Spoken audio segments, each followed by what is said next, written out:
Please, for once, see this out, lads. Come on. Get in! Get in! Get in! Come on! 2-1!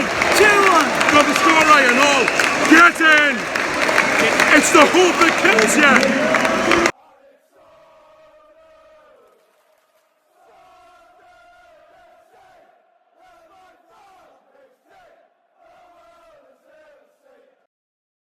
Get in. 1 point off the top 6.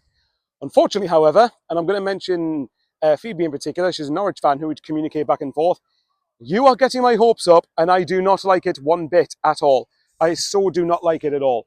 But yeah, I mean, if some people were saying that, you know, Sunderland can still be in the top 6 picture, and look, mathematically now we'll close the gap to, what is it, 1 point off the top 6. Look, do I think we'll do it? No. I think for me though, I do believe we could do it, and I'll believe even more if we beat Huddersfield on Tuesday. Now I know Huddersfield got beat today, but that's going to be a hard game because Huddersfield that's got a 1-0 for me. In some senses, that Tuesday's got a 1-0 Neil Warnock masterclass written all over it. He knows what he's doing. The appointment of him is going to keep Huddersfield in the league, which, by the way, I called on the international break that Huddersfield would stay up. So I want half a brownie point from that from nobody who'll care. But point is, that was a huge win. Voice is gone already as well. The goal we conceded was a pretty silly one to give away, and you know, when you consider that we find it hard enough to score multiple goals past teams without a forward, I think the last thing we need to be doing is giving the opposition something to hang on to. And in some senses, that game, at least before we equalised, right on half-time, which was a good time to score, by the way, it kind of felt a little similar to the League One-ish days where the opposition, for me, didn't do all that much, but were solid, compact, hard to break down. And there you have it. And Trai Hume scoring right before half-time was crucial for us because that gave us the platform in the second half to go on and win the game. I mean, before at 1-1, there was a glorious chance for Patrick Roberts where he timed his run perfectly, unless he was offside, and you never know with the linesmen and officials in this league. But he was deemed to be onside, was basically one-on-one with John Ruddy and skies it over the bar.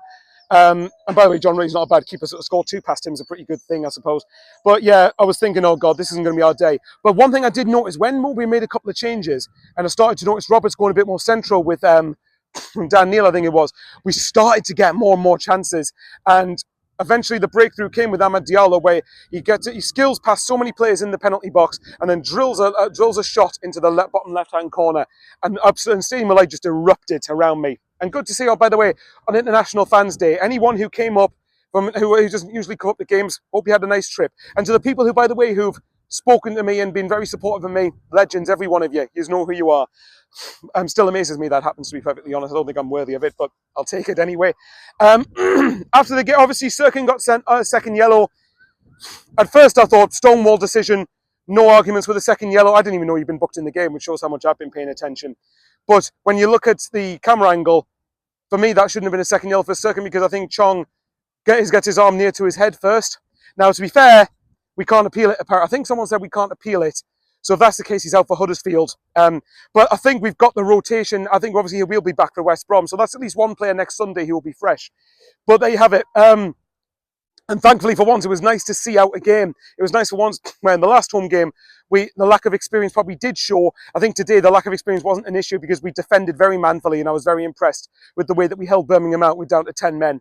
Birmingham know what they're doing. They've had a decent season. They'll be fine. As a club, they probably should be doing better because they've been in the Premier League not long ago. But good to get the win. I did say that if we really wanted to look at top 6, games like this had to be a win. They absolutely 110% had to be a win. And I still stand by it with Tuesday. As hard as Tuesday will be, because Huddersfield will be very stubborn to break down, and in some senses harder than Birmingham probably, because we still created some good opportunities today. That's it. If we win on Tuesday, I'll really start to believe. But we will wait and see. Anyway, as you guys know, I'm trying to get 5k subs, and on the analytics, over 58% of people who watch are not subscribed. So you can hit the like button and subscribe if you think I've earned it from you. That'd be much appreciated. Enjoy your Saturday, a nice sunny day. Hopefully we're going to start getting some good weather as we get in towards the summer. And yeah, see you on Tuesday night. Could we do it? Could we? We'll wait and see. Love yous all lots. Take care. And as always, stay safe.